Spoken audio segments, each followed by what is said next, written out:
कवि सम्मेलन देख देख के घर की शीला देवी को शेरो शायरी का बुखार चढ़ गया था। अब वो सीधे मुंह किसी को जवाब ही नहीं देती थी। उनके पति और उनका बेटा तो काम करने घर से बाहर चले जाते थे और उनकी शायरी झेलनी पड़ती थी बहू रेणु को। अब सास बोलती नहीं, अर्ज करती थी, संदूक पे रखी संदूक, संदूक में रखे झुमके, बहू झुमके निकाल के दे मेरे, कहाँ लगा रही है ठुमके। माँ जी, झुमके तो आपके निकाल दूंगी मैं, लेकिन आपके दिमाग से ये शायरी का भूत कैसे निकलेगा?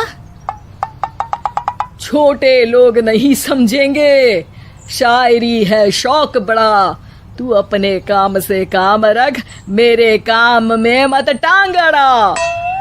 शौक अलग बात है, लेकिन हर चीज में अपना शौक डाल देने से जग हंसाई हो सकती है सासू माँ। अरे मैं हूँ एक नंबर कलाकार, कोई ऐसी वैसी बला नहीं, तुम घर के कामों में उलझी, समझोगी मेरी कला नहीं। ठीक है माँ जी, आप नहीं समझती तो कोई बात नहीं, लाओ मैं आपके झुमके ही निकाल कर दे देती हूँ।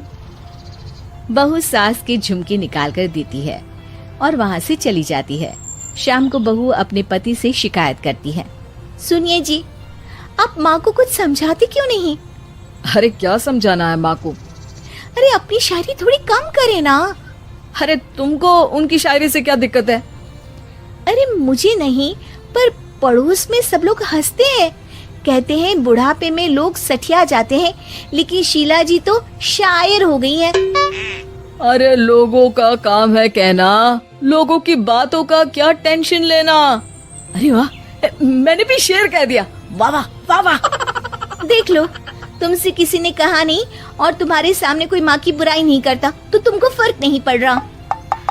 अरे तुम खामखा की बात का बतंगड़ बना रही हो। चलो चाय बना कर ले आओ मेरे लिए, साथ पियेंगे, कोई ढंग की बातें करेंगे। रेणु चाय बनाने लगती है। पहले वो अपने पति को चाय देती है, फिर सास को और आखिर में अपने ससुर को। लेकिन वो देखती है कि ससुर जी कुछ परेशान से हैं। क्या हुआ ससुर जी, कोई बात हो गई है क्या? अरे तेरी सास बात बात पे शायरी करती है। कल मैंने पूछा कि खाना खाया तो तेरी सास ने क्या जवाब दिया पता है? अरे गलती की और आरोपी ने कोड़े खा लिए फटाफट, खाना तो नहीं पर पकोड़े खा लिए झटाझट। अब बता क्या जवाब दूं इस बात का? वो तो सभी से शायरी में ही बात कर रही हैं, मुझे भी समझ में नहीं आता कि क्या करूं मैं। बेटा उसको उसी की भाषा में जवाब देना पड़ेगा। मैं तो आम बातचीत में भी उसके सामने कुछ नहीं बोल पाता, शायरी में क्या बोलूंगा भला। ससुर ने जैसे ही कहा कि उसको उसी की भाषा में जवाब देना पड़ेगा, बहू को ये बात जच गई। अगले ही दिन वो शायरी की कुछ किताबें लेकर आई और शायरी की प्रैक्टिस करने लगी ताकि सास को उन्हीं की भाषा में जवाब दे सके। उसने दिन रात एक कर दिए।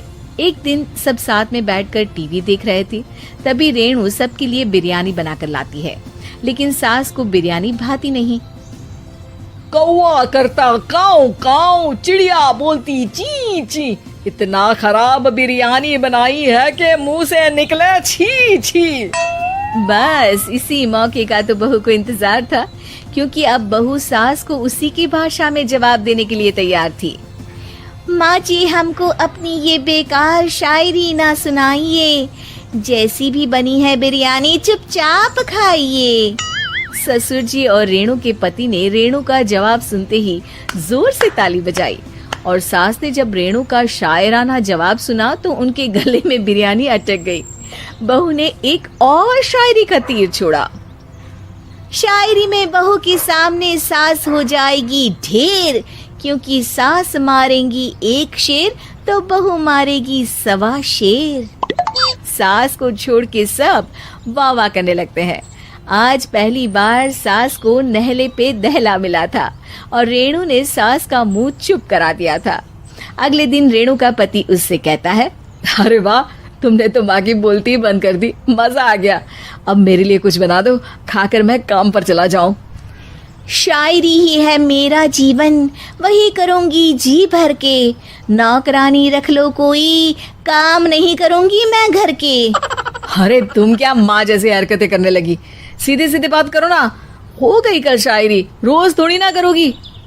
शीशी भरी गुलाब की पत्थर पे फोड़ दो, जो मुझे शायरी से रोके उसके कान मरोड़ दो। पति घबराकर वहां से चला जाता है और बाहर उसके पिताजी के पास जाकर बैठ जाता है। दोनों अपनी बीवियों की शायरी से परेशान है। ससुर को पछतावा होता है कि क्यों उसने बहू को सास की भाषा में ही जवाब देने का आइडिया दिया। अब तो घर में दो दो शायर हैं। दोनों एक साथ दुखी स्वर में कहते हैं, हम दोनों की ही बीवियां जब से शायर हो गई है, क्या बताएं, जिंदगी एक फटा हुआ टायर हो गई है।